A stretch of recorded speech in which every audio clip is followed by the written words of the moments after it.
एक समय की बात है। बुद्ध का एक शिष्य बुद्ध के संदिग्ध में 6 वर्षों से था।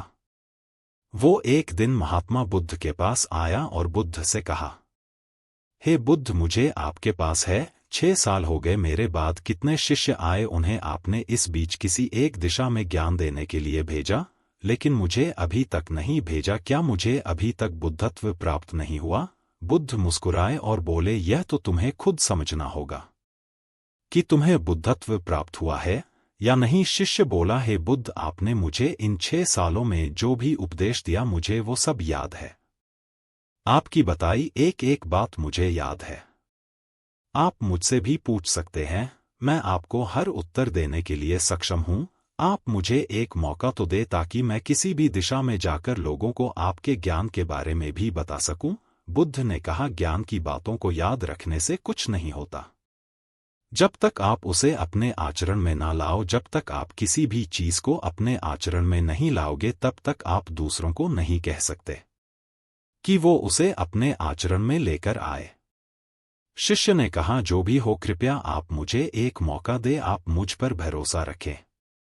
मैं सभी को अपने ज्ञान से प्रभावित कर सकता हूं।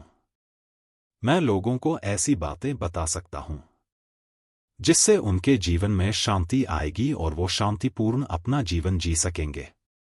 बुद्ध ने कहा, अभी तुम तैयार नहीं हो, जब तुम तैयार हो जाओगे मैं तुम्हें खुद सही मार्ग पर जाने के लिए कहूंगा।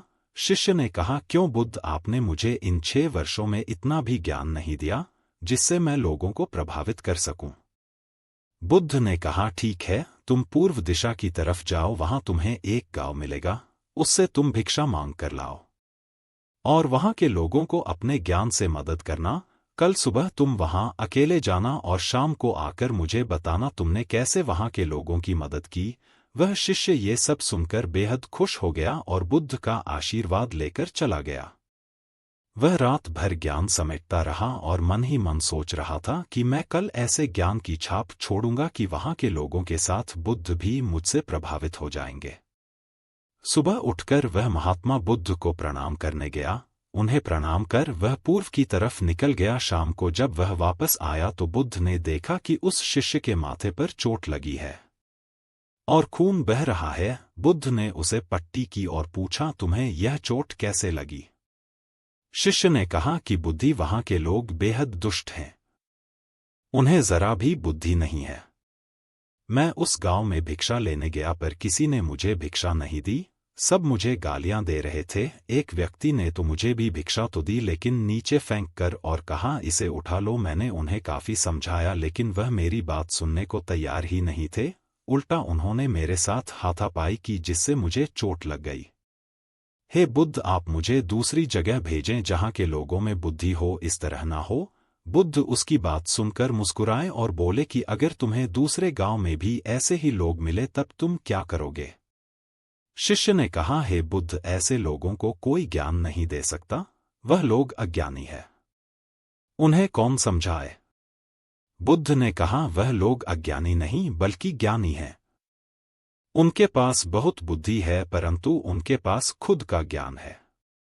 अब अगर तुम किसी दूसरे के ज्ञान को चोट पहुंचाओगे तो वह कुछ तो कहेंगे ही तुम्हें। ऐसे लोग हर जगह मिलेंगे, तब तुम अपना ज्ञान उन्हें कैसे दोगे?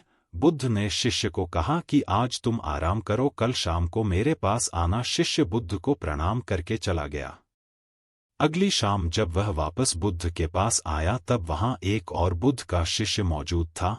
उनके हाथ में चोट लगी हुई थी। बुद्ध ने उस शिष्य के हाथ पर चोट देख उस पर पट्टी की और उस शिष्य से पूछा कि तुम्हें यह चोट कैसे लगी? शिष्य ने कहा, हे बुद्ध, आपने पूर्व के एक गांव में मुझे जाने के लिए कहा था, वही मुझे यह चोट लगी। बुद्ध ने कहा, वहां तुम्हारे साथ क्या क्या हुआ, तुम मुझे बताओ। शिष्य ने कहा, हे बुद्ध, वहां पर मैंने सबसे भिक्षा मांगी लेकिन किसी ने मुझे भिक्षा नहीं दी। एक व्यक्ति जिसने भिक्षा दी थी उसने भी वह मुझे जमीन पर फेंक कर दी और कहा, उसे उठा लो। मैंने चुपचाप उसे उठाकर अपने पात्र में रख लिया और उसे कल्याण का आशीर्वाद दिया। तब उस व्यक्ति ने मुझसे कहा, आप बड़े ही अजीब व्यक्ति हो, मैं आपका अपमान कर रहा हूं और आप मुझे आशीर्वाद दे रहे हैं। मैंने उनसे कहा कि आप धनी हैं, आपने मुझे दान दिया है, इसलिए मैं आपको आशीर्वाद दे रहा हूं। फिर वहां से मैं आगे गया तो कुछ लोगों ने मुझे वहां से जाने के लिए कहा। उन्होंने मुझे कुछ अपशब्द कहे और मुझ पर कुछ पत्थर फेंके जिससे मुझे चोट लग गई। जब मैं वापस आ रहा था तब मैंने एक माँ को रोते हुए देखा। वह अपने बीमार बच्चे को लेकर चिंतित थी। मैं तुरंत जंगल से जाकर उसके लिए जड़ी बूटी ले आया, लेकिन वहां के लोग मुझे जड़ी बूटी देने नहीं दे रहे थे। फिर मैंने उनसे विनती की कि वह मुझे उस बच्चे का इलाज करने दें। उसके बाद वो जैसा कहेंगे मैं ठीक वैसा ही करूंगा। फिर जिस व्यक्ति ने मुझे भिक्षा दी थी उसने गांव वालों को समझाया। तब उन्होंने मुझे उस बच्चे को जड़ी बूटी लगाने दी। उसके बाद वह बच्चा ठीक हो गया। फिर गांव वालों ने मुझसे अपने किए गए अभद्र व्यवहार के लिए क्षमा मांगी और मुझे धन्यवाद कहा। फिर मैं वहां से वापस आ गया। हे बुद्ध, आपसे एक विनती है। उस गांव के लोग बहुत भोले भाले और सीधे हैं। क्या मैं रोज उसी गांव में जाकर भिक्षा मांग सकता हूं? ये सभी बात वो पहला शिष्य भी सुन रहा था। उसने यह सुनते ही बुद्ध के चरणों में गिरकर कहा कि हे बुद्ध, मैं समझ गया हूं कि अभी मैं उस लायक नहीं हुआ कि दूसरों को ज्ञान दे सकूं। बुद्ध ने कहा, हमें बाहर वैसे ही लोग दिखाई देते हैं जैसे हम भीतर से होते हैं।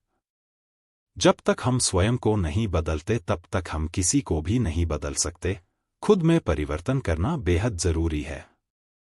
कोई भी बात बताने से पहले उसे आचरण में लाना बेहद जरूरी है, क्योंकि आचरण में लाई हुई चीज को बताना और समझाना बहुत आसान होता है और उसे लोग बेहद आसानी से अच्छे से समझ पाते हैं।